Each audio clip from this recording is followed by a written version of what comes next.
At the brink of Tesla launching Robotaxi to the public, there are still so many milestones to come and challenges to overcome. First, Elon Musk posted that Tesla is still waiting on Dutch authorities and then EU approval for full self-driving. He said it's frustrating and hurts people of Europe. The EU is still moving slow despite Tesla just dropping another video of FSD supervised in the streets of Europe, this time in Rome, Italy. Second, Tesla is suing a former engineer with the company's Optimus program, accusing him of stealing trade secrets about the robot's advanced hands.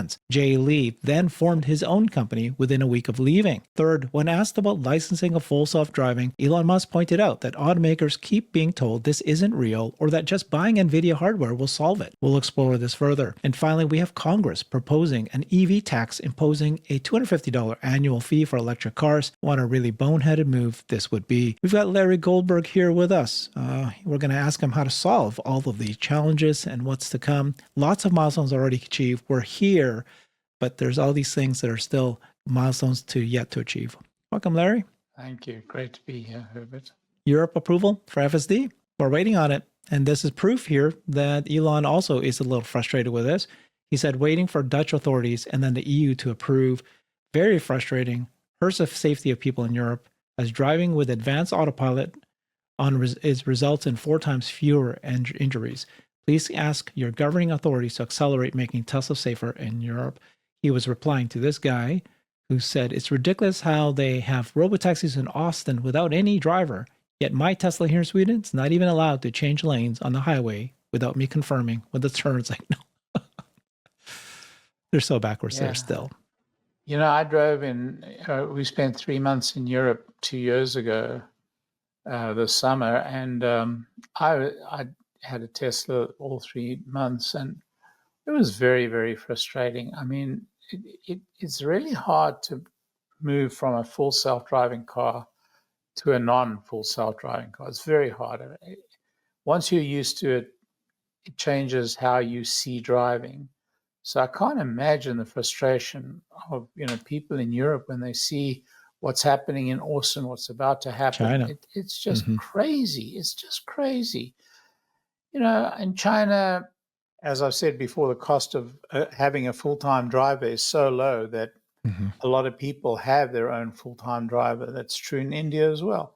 But that's not true in the Western world, and it's really frustrating. Anyway, I'm with Elon in this. It's crazy. I just reported a couple of days ago, though, that the UK, their Secretary of Transportation came out and said that they're approving fast-tracking pilots for driverless cars in the UK by 2026.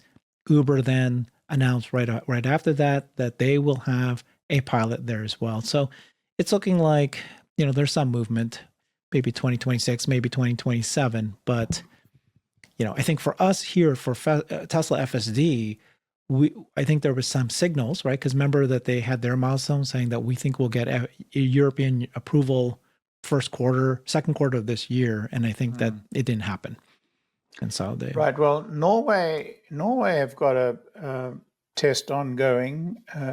We know that there's a test ongoing in the Netherlands. There's some motion, but this has become so political, unfortunately, because of Elon's foray into politics. Oh, you think so? This has added a political layer to the whole conversation. So we'll see. I mean, time will tell. I think Norway is the biggest opportunity because, it is an EU country. And if they were to approve it, then it would become possible for other EU companies to work under that rubric. Yep. I was talking to Keith, right? And he was explaining that there is a loophole that if one of the countries approves it, then the others could copy it. So we'll see if that happens. So it's delayed. In the meantime, Tesla continues to drop videos of these Tesla full self-driving supervised all over Europe. Last one was, I think, Paris. This time we have here in Rome, Italy. So FSD supervised testing in Rome, Italy, pending regulatory approval. Let's take a look at this video here. I'm going to turn down the music here. Did you see this? Yeah, I did. And it's interesting. I've driven in Rome. It's hair-raising. It's truly hair-raising. I mean, Not as hair-raising as India, I will admit, but it's pretty hair-raising. The problem in Rome is that, you have these tiny little streets, and then you have all these crazy merging and crazy roads, coming into each other, and then pedestrians and cyclists and so on. Not as crazy as India, but certainly pretty crazy. One of the biggest problems in Italy is some of the tiny little roads. Oh my gosh. Yeah. It It's was like designed for Spain. horses, right? And not grid city. Exactly. All roads lead to Rome. Yeah. I mean, some of the roads in Rome were built by the Romans in, 2,000 years ago, literally. Yeah. That's just how bad it is. But I mean, for me, the video that takes the cake is the video of them going around the Champs-Elysees. I mean, In Paris, the circle and the Champs-Elysees around around the Arc de Triomphe. That is something else, because that's crazy. It's hard it's really hard to drive that, and it looked like FSD solved the problem a lot easier than most drivers find, or at least most first-time drivers.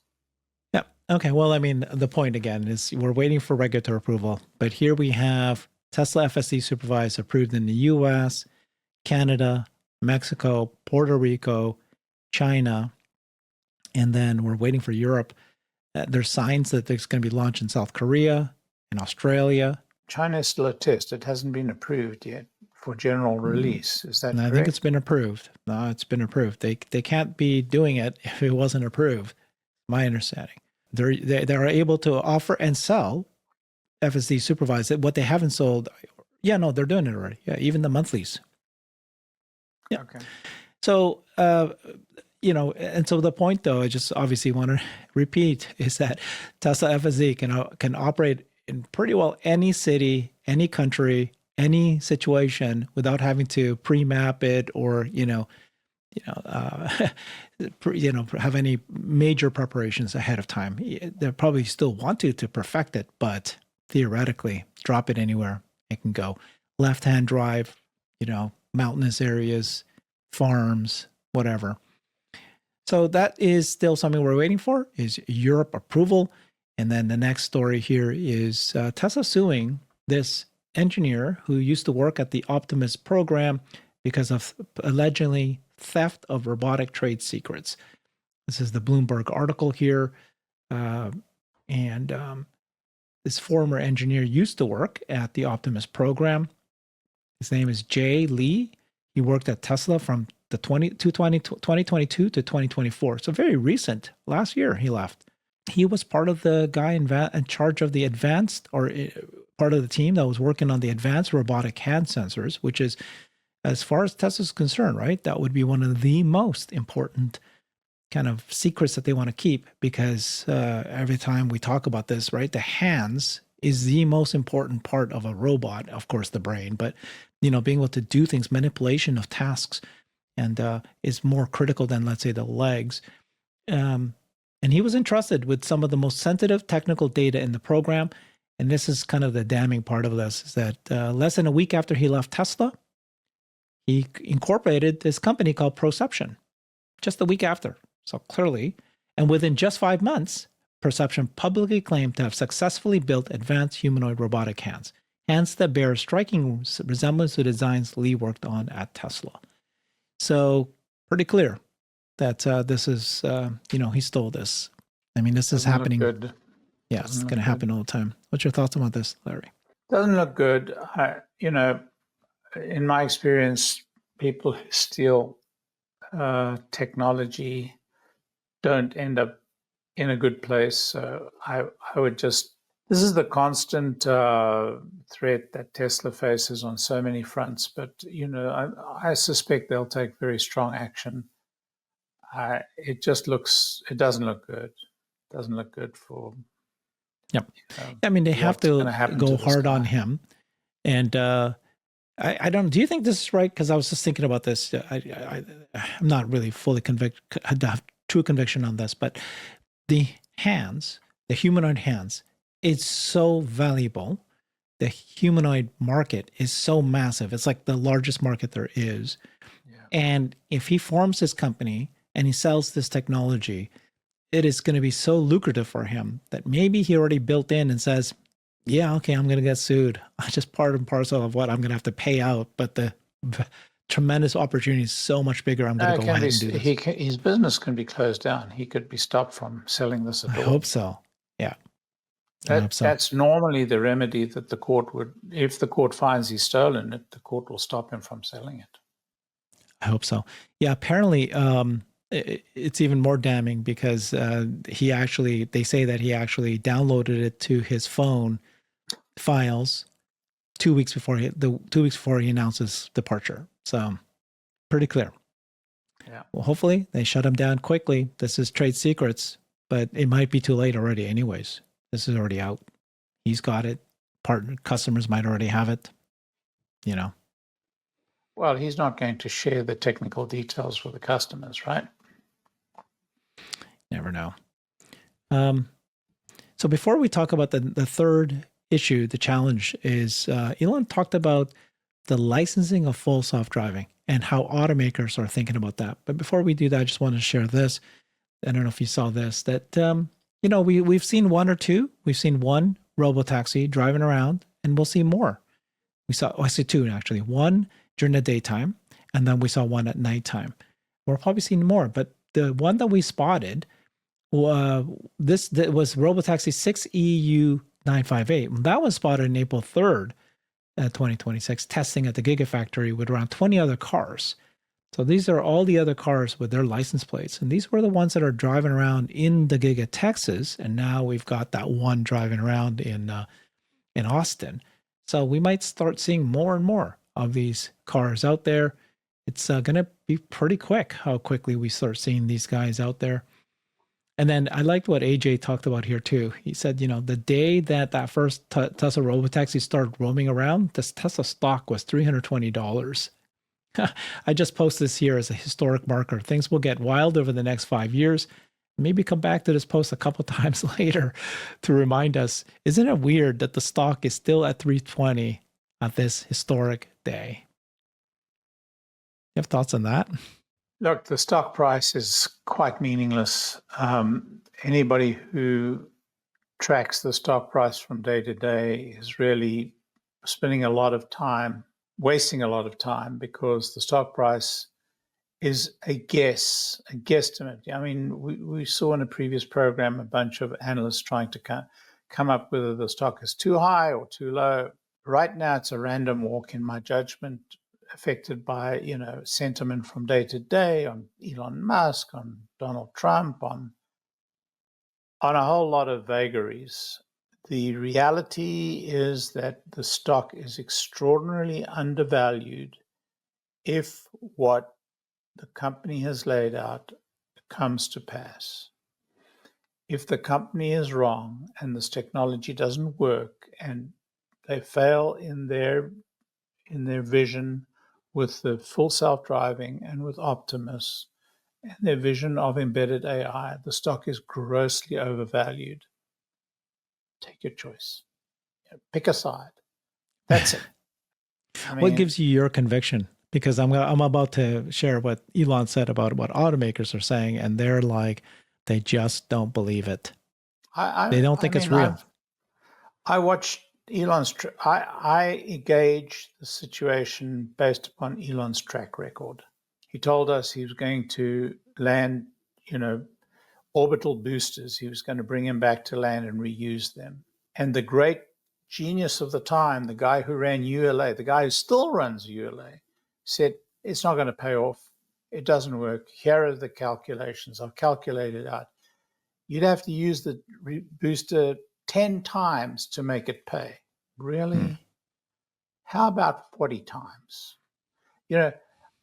I've heard the experts on all these subjects before tell us why Elon's, space expedition is not going to work, why his vehicle expedition is not going to work, why his tunnel expedition is not going to work, why his Neuralink. I've heard all of this.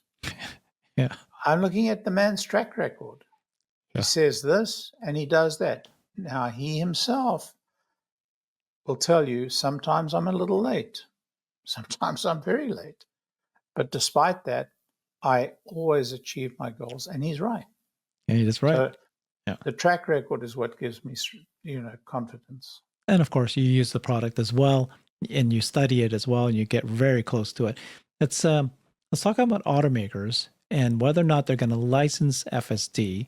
So when this came out, and we started seeing that Robotaxi is now, basically roaming the Austin, and then very soon, Elon said, right, June 22nd, around that time, then they might start opening up to the public. And so Dave Lee said, high likelihood, in my opinion, that Tesla signs an FSD licensing deal with at least one automaker by the end of this year.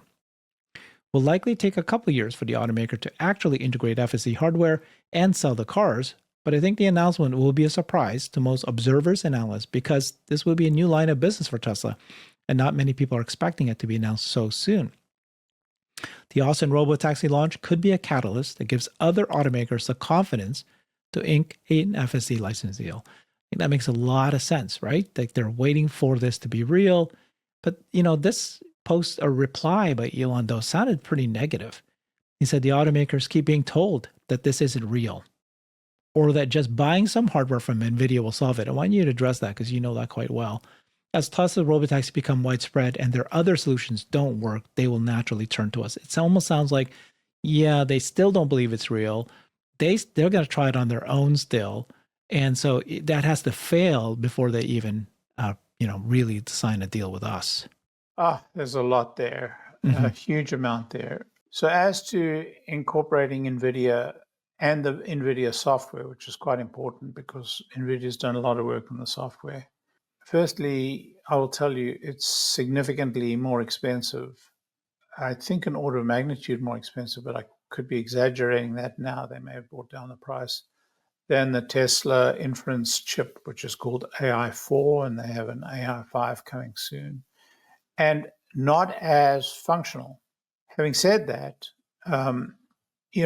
NVIDIA has developed a set of software. It's developed a computer. They sell the two as a package, and with it comes a lot of advice and a lot of work. And a lot of it is being incorporated into other OEMs' packages. General Motors is not going to build a team that does, self-driving. They're going to buy a package from a Bosch or from one of the top tier vendors. And that package means that it's going to come fully engineered and integrated and put into their car. Those companies are working very hard at trying to emulate what Tesla's doing and have done a lot of work in doing that. But when you look at the price that the end user has to pay for that package put together and put into their cars, it beggars the cost of putting a Tesla solution into the car. Firstly, they use a lot more expensive sensors. Secondly, there's the cost of the NVIDIA packaging, and then there's the cost of the OEM packaging. What Tesla hasn't done, and what is required to open this market up, and why I think Dave may be a little bit premature in his thinking, is Tesla haven't put a team together to do this integration and to provide this as a package to other OEMs. Or they haven't even worked with another vendor, to my knowledge, to put this package together to sell to an OEM. Remember, an OEM doesn't manufacture a car anymore. They manufacture at most engines, at most. And then they use, top tier vendors to provide all the pieces, and they assemble, and sometimes and often they assemble the end product. So without this kind of effort from Tesla to provide that top tier capability or to work with an integrator to do that, I don't think there's going to be an early licensing deal. There may be a later licensing deal when Tesla gets around to putting this together. But at this point, I'm a little less optimistic than Dave in terms of the short term. Yeah, I agree with you. I heard, some people say that these automakers are so pride, so much pride, that they will do whatever they need to do, like even despite the cost. It doesn't matter if it's 5 times, 10 times more expensive to partner with some other company like NVIDIA or some others. They're going to do it. That doesn't I matter. don't buy that. I don't buy that. That may be true of 1 or 2 companies, but I don't buy that in general. NACS is a good example. The entire Okay. industry has adopted NACS. They didn't seem to mind that it was a Tesla product. Yeah. Or they pushed back until it became too late. Yeah. What about the idea that you can just buy it off NVIDIA? You explained that the cost is much higher, magnitude's higher with the hardware, but they don't actually have the software to be able to do it. Like they think that, no, Herbert, that's not solution. true. NVIDIA provides software. The problem is the integration. The problem is not the software. The problem is the integration. Wait, NVIDIA does not have self-driving technology. They have the hardware and they have a software, but they don't have the actual algorithms and neural nets that allows this to happen. You cannot say that, and you can't say that with certainty. I can't say with certainty that they have, but I do know how NVIDIA work. And NVIDIA provide a huge amount of software support, huge amount. And it would not surprise me at all if they haven't done this all in software, and they have, so they haven't done the integration, they haven't done the real world testing. But I have absolutely no doubt at all that they've done a huge amount of work on the algorithms. Don't underestimate that at all. Look, NVIDIA provide LLMs today to third parties. Why would they not provide a full sovereign? Because they do this all, they do this all virtually anyway. They don't do, practical tests. They do most of it in virtually. So I would not be surprised at all if NVIDIA is providing the whole package. No, that's fair. I mean, here's Elon himself saying, these automakers either think it's not real or that just buying hardware from NVIDIA will solve it. As their other solutions don't work, they will naturally turn to us. So he himself is saying that, okay, yeah, you think that's going to work, but they're going to try it, but it's not going to work. So just because NVIDIA has hardware and has software and they have, the simulation doesn't mean that that's enough to solve self-driving. Correct. That's what my point being. They're going to try to position themselves as being able to do it. They will discover it's not a real solution, honestly. Okay. Well, it's exactly the same as NVIDIA supplying to third-party, vendors of LLMs. I mean, NVIDIA is supplying a huge amount of software support. They provide the operating system that these LLMs are all built upon. So it's very difficult to call out where NVIDIA is in the process. But the truth of the matter is, until it's integrated into a car, until it's taken onto the road, and until it's debugged or evolved in that circumstance, they are years behind Tesla. Yeah, there you go. That's what I just want to make sure we understand. It doesn't stop NVIDIA from marketing it as a complete system with all the software. And Mobileye has a complete system with all the software, but they use very different conceptual approach to that of Tesla. And so for that, it's going to cost them a lot more, and they're going to be a lot behind in terms of time to get to a true,